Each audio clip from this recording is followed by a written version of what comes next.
Hare Krishna. Even if we can't be spiritually joyful, we can be spiritually purposeful.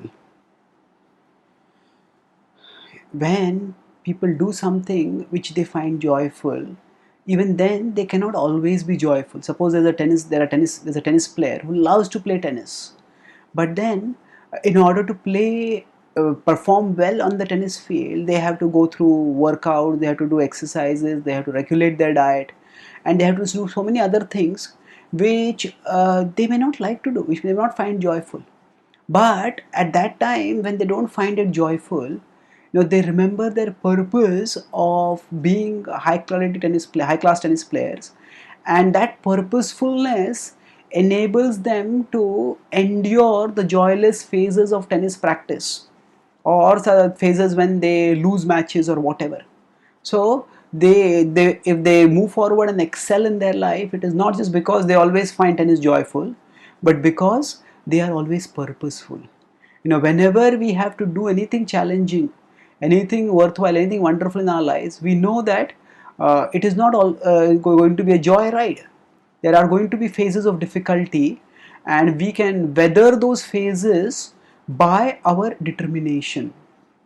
So, by our purposefulness. Now, a similar sense of purposefulness is necessary when we practice spiritual life. Sometimes, when we hear about how there is an ocean of happiness available for us in love for Krishna, then we start practicing bhakti and we expect that happiness to become immediately accessible to us. But it doesn't happen. Sometimes we may feel some joy in the practice of bhakti, but sometimes because of the influence of the modes, because of our past conditionings, we may go through phases of joylessness, dry phases.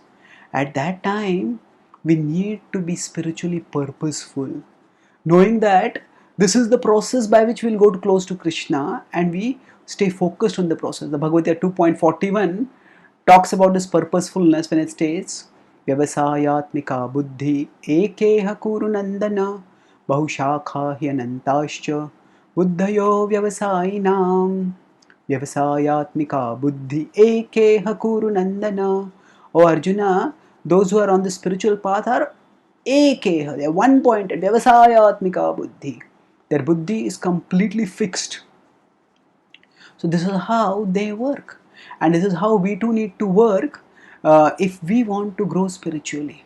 So when we find that we are going through some phases of joylessness, at that time, if we cultivate a sense of spiritual purposefulness, how? By studying scripture, which reminds us of the ultimate glorious spiritual happiness awaiting us in love for Krishna, and we associate with purposeful devotees, then their purposefulness will rub off on us.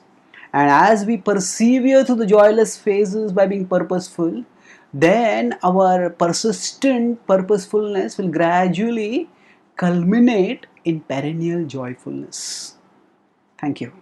Hare Krishna.